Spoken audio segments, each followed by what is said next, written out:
Department of African Studies, and there's really no great honor than to receive one from your students. So. Go ahead.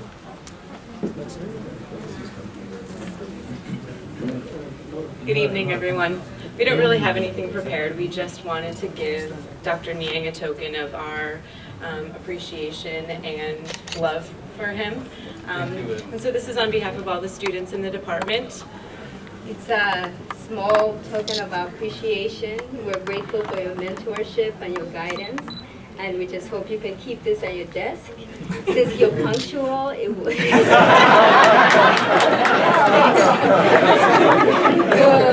be a token of our, on behalf of all the graduate students and the African Studies Department, we just want to say thank you.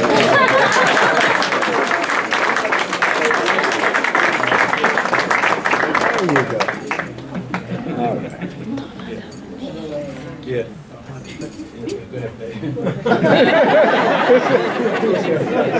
There's more. It's typical Suleiman there. Thank you, Alexis. Thank you, Lydia. Next, we have 3 people who I'm going to call to come and pay brief. Don't listen to. Don't read that tribute. To Suleiman. Starting first with a former colleague, Barakat Selassie. Now you've heard of the term small junior Mazrui, but when I came here in 1980, I was mentored by Barakat Selassie to a large extent. But from a very early time, he started calling Suleiman Little Mazrui. And that was the name that really stuck. So every time we're on the phone, when he calls me, he doesn't say hello, he just say, bye. And some of you who know how Suleiman talks, it's like, So that's our little joke here with Barakat. But Barakat is a professor of law and African Studies at University of North Carolina at Chapel Hill. Occupies a very prestigious chair there of Luttenberg, right, Frank? Luttenberg chair of law and African studies. So we're very, very glad that he was able to make the journey up to come and be with us here. So, Barakat.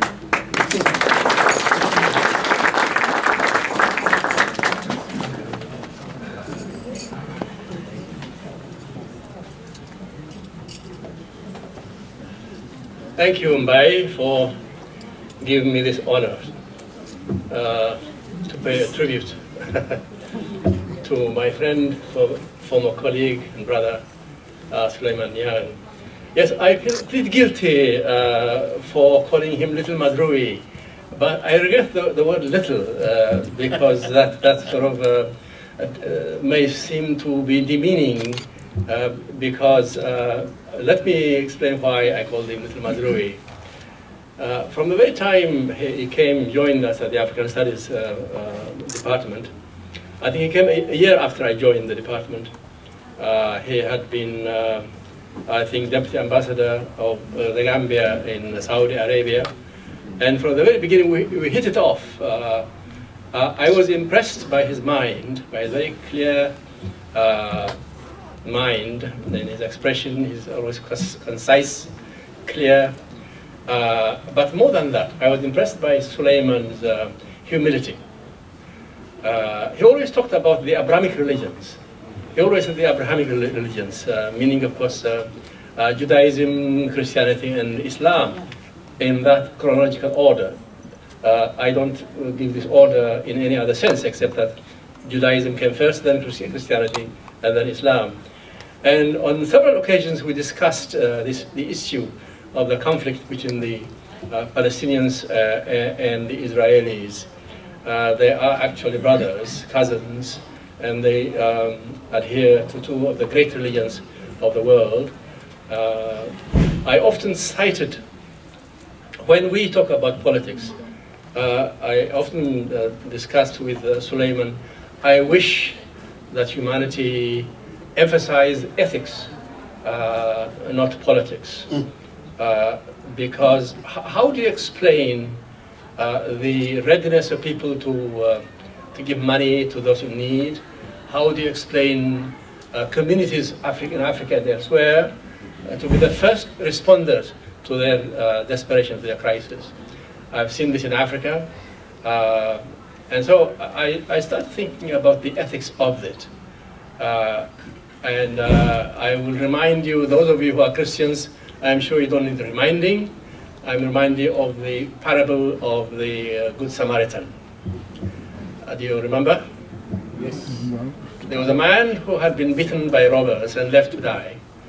And many people passed him by, and those who passed him by, at least on 3 occasions, were members of his own tribe. They were Jews.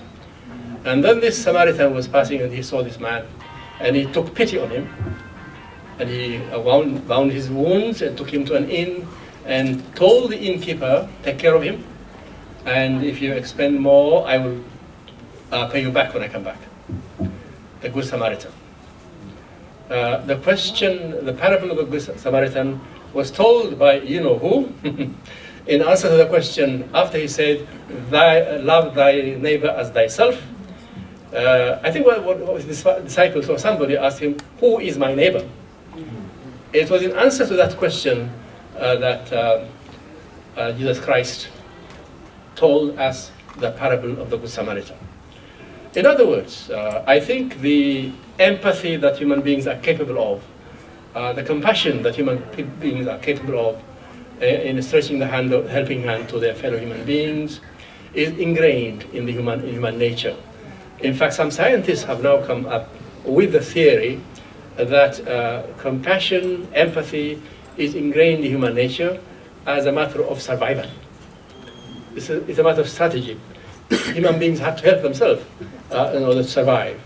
So it's not something artificial, it is fundamental to human nature. And it is in this sense that I saw Suleiman Nyang as a very humble man. His most important quality to me, apart from his brain power, is his humility. Humility, not false humility, it's genuine humility. Much has been said today. I don't think I need to waste your time by repeating what has been said before. But let me just explain again why I called him Little Mazrui.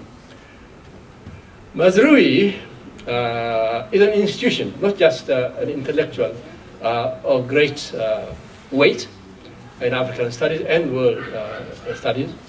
But he has now become an institution throughout African studies, and therefore to call somebody Little Mazrui is no mean achievement, Suleiman. So you'll forgive me for adding the adjective Little Mazrui. And I wouldn't have missed this event today. I just came from North Carolina. I drove through heavy traffic. In fact, what it usually takes 4 hours took me 7 hours because there was an accident. So I just made it, and I'm glad. Congratulations for this great, well-deserved honor, and I know you will continue to add to it. And I hope my speech is a warm-up to my brother Ali Badrui's feature speech.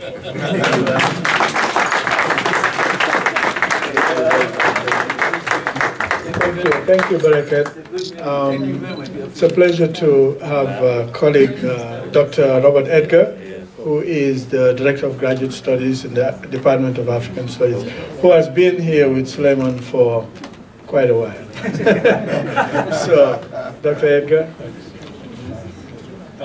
No, for sure. I came to Howard in 1977 when Nyang was young.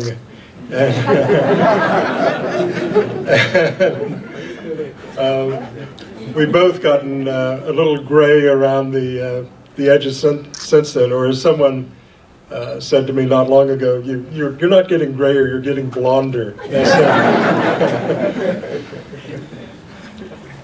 Now, when I started to think about my remarks about Suleiman, I just thought about all the areas that he's been involved in. Areas like commerce, education, there's a third area I can't remember.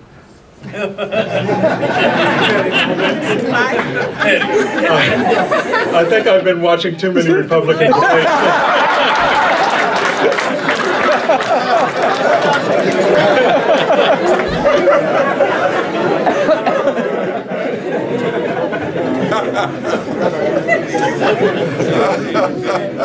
You know, some years ago when one of my colleagues was coming up for tenure, we received a letter about him in which another scholar described him as the great amphibian, meaning that he was not only good in one area, but he was talented in another area as well. But when I think about Suleiman, I think, you know, that this term amphibian really doesn't capture all the areas that he has been outstanding in. And I was trying to think of a metaphor to describe him, and you're going to find this very odd. But I thought about the iceberg as a metaphor for Suleiman Nyang. Now, of course, knowing Suleiman's personality and the warmth that he generates, he's quite the opposite of an iceberg. But what I was thinking about was the fact that with the iceberg, you have the tip of the iceberg, and then the substance of the iceberg is below the surface of the water, and you really don't see the whole iceberg at any time. And I think what has really struck us over the years, over the decades, is really all of the areas outside of what we know here at Howard that he has excelled in, that he has been committed to.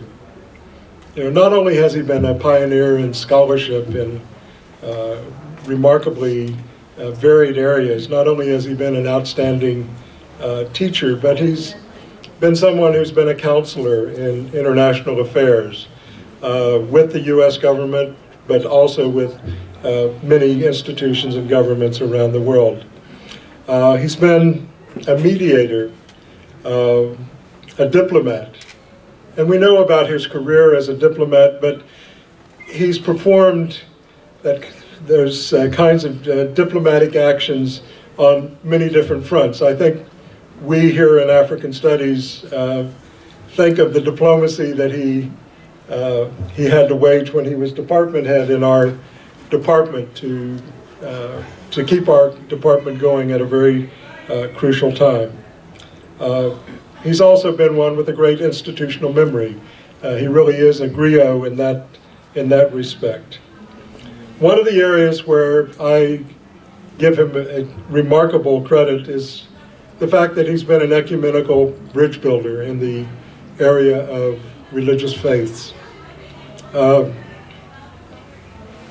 remember one occasion when he came to visit the church we attend, and Methodist church, but what he was about was creating the bridges between different faiths, Islam, Christianity, and Judaism, and he's been extremely important, a very important facilitator in the United States and probably elsewhere in that respect, and I think that's one of the major contributions in his life. So, as I look back upon my associations with him, you know, I look upon him as one of my most trusted colleagues, but more importantly, he's been a real brother. Thanks, Senator.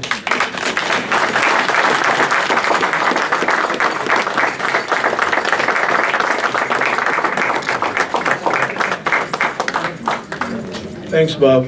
I am going to call on a dear brother, a mentor also, and a good friend who is always very, very supportive and encouraging and always waxes lyrical whenever I bump into him on campus or on Georgia Avenue there.